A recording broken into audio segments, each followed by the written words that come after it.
전도가족 여러분, 안녕하세요. 또 이렇게 새로운 생명으로 하나님께 찬송하고 또 감사하며 하루를 시작하게 하신 하나님의 은혜에 감사합니다. 여러분, 우리가 함께 약속한 90일간의 가정예배의 마지막 주가 시작되는 날이 바로 오늘이에요.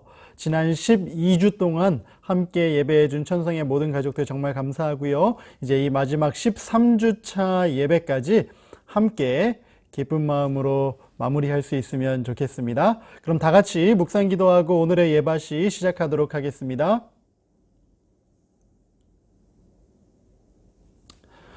오늘부터 며칠간 우리 예배시 가정예배 시작하면서 가장 먼저 불렀던 찬미 94장 아침 기도 드리오니라는 찬미 다시 불러보려고 해요.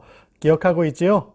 우리 다 함께 오늘 1절과 2절 큰 목소리로 함께 불러보도록 하겠습니다.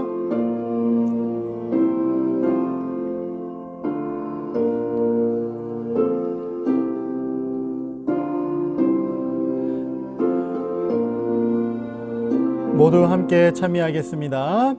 아침 기도 드리오니 응답하옵시고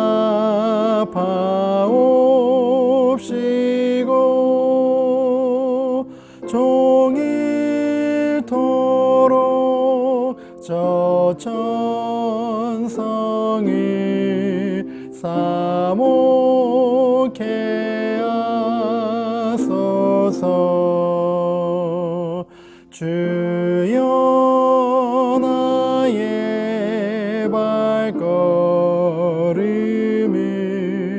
일생 인도하사 가는 길에 모든 것 침체해 주옵소서.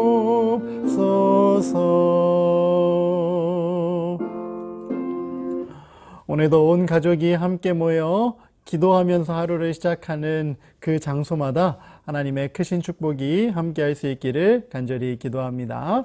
오늘 이제 13번째 이야기, 하늘 문턱에서 돌아선 사람들이라는 제목의 챕터 함께 살펴보도록 하겠습니다.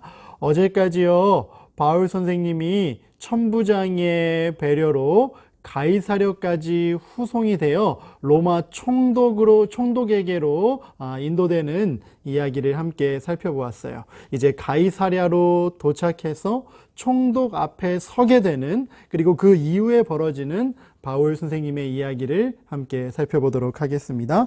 교재가 있는 친구들은 교재를 펴고 114쪽 함께 보도록 하겠습니다. 예수님께서는 제자들에게 그들이 자기 때문에 총독들과 왕들 앞에 끌려가게 될 것이라고 말씀하셨습니다.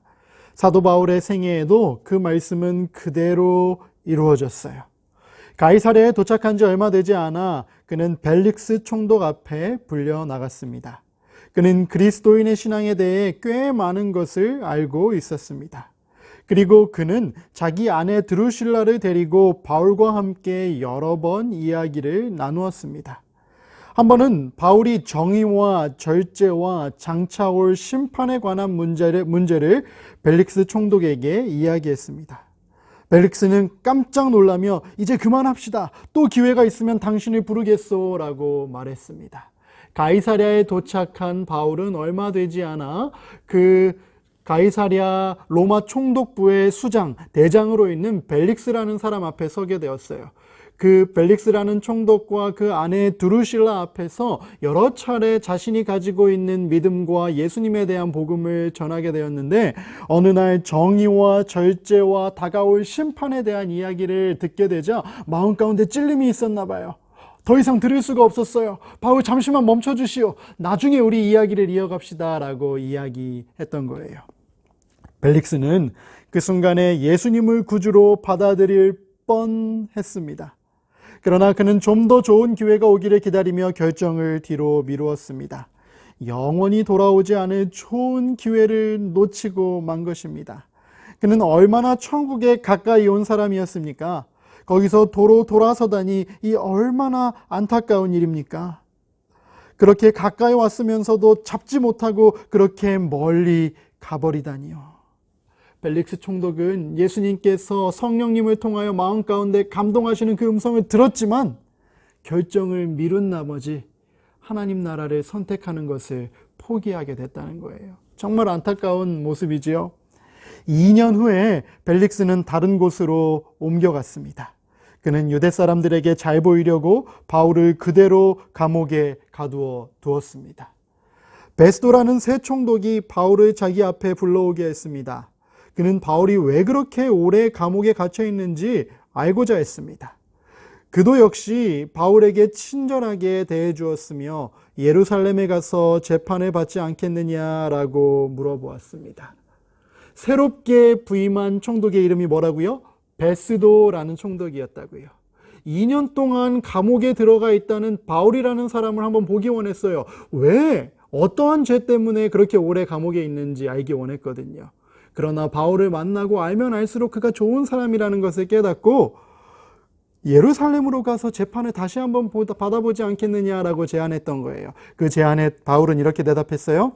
바울은 싫다고 말했습니다. 나는 지금 가이사의 법정에 서 있습니다. 나는 여기서 재판을 받아야 하겠습니다. 잘 아시는 대로 나는 유대 사람들에게 조금도 잘못한 것이 없습니다. 만일 내가 무슨 옳지 못한 일을 했거나 사형을 받을 만한 일을 했다면 나는 죽음을 피하지 않겠습니다. 그러나 이 사람들이 나를 고소하는 아무런 까닭도 없다면 어느 누구도 나를 그들에게 억지로 내어줄 수 없습니다. 나는 가이사에게 상소할 것입니다. 유대인들이 말도 안 되는 이유로 바울을 죽이려고 한다는 사실을 바울은 알고 있었기 때문에 예루살렘으로 돌아가서 재판받기를 거절하고 오히려 로마에 있는 시저 황제의 재판을 받겠습니다라고 더 높은 곳으로 상소를 하게 되었던 거예요. 베스도는 그 자리에서 같이 한 판사들에게 도움을 청했습니다. 그러고 나서 바울에게 말했습니다. 그대가 가이사에게 상소했으니 가이사에게로 갈 것이요. 오늘은 여기까지 살펴보도록 하겠습니다. 가이사라 하면 당시 가장 큰 권력을 가지고 있던 로마의 황제였어요.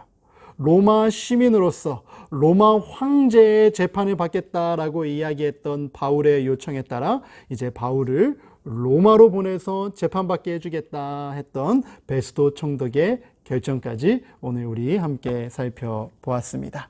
그러면 오늘 함께 읽어본 내용 같이 정리하면서 마무리하도록 하겠습니다. 1번 같이 읽어볼까요? 시작. 감옥에 갇혀있는 위기의 순간에도 하나님께서는 바울에게 복음을 전할 수 있는 기회를 허락해 주셨어요. 감옥에서 아무것도 못할 줄 알았어요. 손과 발이 다 메인 줄 알았어요. 하지만 감옥이 아니었다면 만날 수 없었던 로마의 총독을 만나게 하셔서 고위 관직자들 앞에서 복음을 전하게 하셨던 거죠. 비록 올바른 선택을 그 총독이 하지는 못했지만 그래도 그도 복음을 들을 수 있는 기회를 하나님께서 바울을 통해 주셨던 거예요. 하나님은 모든 기회를 통해 복음을 전하기 원하신다는 그 마음 다시 한번 기억할 수 있게 되기 바랍니다. 두 번째 읽어봅니다. 시작. 예수님을 개인의 구주로 받아들일 뻔했으나 다음으로 기회를 미루는 어리석은 선택을 한 벨릭스 총독의 모습이 우리의 모습이 아니기를 바라요. 오늘 성경 이야기는 분명히 이야기했죠. 예수님을 개인의 구주로 받아들일 뻔했다고요. 받아들일 뻔했다는 건 받아들이지 않았다는 거예요.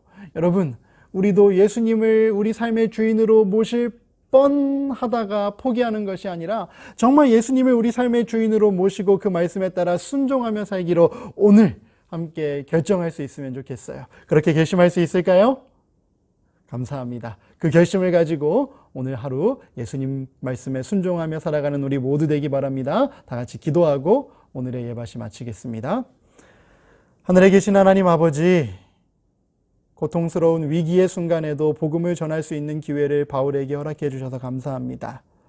바울이 열심으로 전하였고 벨릭스 총독이 들었으나 그 선택을 미룸으로 말미암아 하늘나라를 잃어버리게 된 안타까운 사람, 그 모습이 우리의 모습이 되지 않을 수 있게 도와주세요. 이미 우리 안에 들어와 계신 예수님 끝까지 믿고 섬기기로 결심하는 오늘 이 아침 될 수 있도록 우리 모든 어린이들과 전성 가족 모두와 함께 해 주시옵소서. 감사드리며 예수님의 이름으로 기도드립니다. 아멘.